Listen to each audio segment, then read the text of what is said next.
विजय बंडखोर आणि अपक्ष आमदारांवर असणार भाजप महायुतीची करडी नजर। निवडक भाजप नेत्यांकडे विजयी आमदारांसोबत चर्चेची जबाबदारी।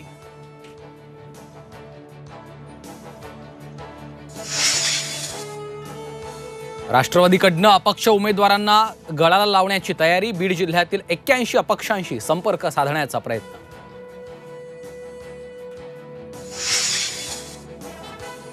निकालाच्या 12 तासातच महाविकास आघाडी मुख्यमंत्री पदाचा चेहरा देणार। विरोधी पक्षनेते विजय वडेट्टीवार यांचा दावा।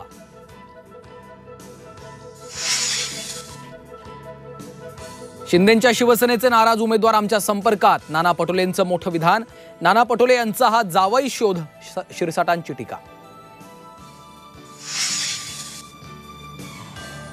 युती आणि आघाडीकडनं बहुजन विकास आघाडीला फोन, तर आम्हाला योग्य तो मान सन्मान द्यावाच लागेल। बहुजन विकास आघाडीचे अध्यक्ष हितेंद्र ठाकूर यांची माहिती। पोलीस प्रेशरखाली असून विकले गेलेत। राष्ट्रवादीचे नेते छगन भुजबळांचा मनमाड नांदगाव दौऱ्यादरम्यान पोलिसांवर गंभीर आरोप।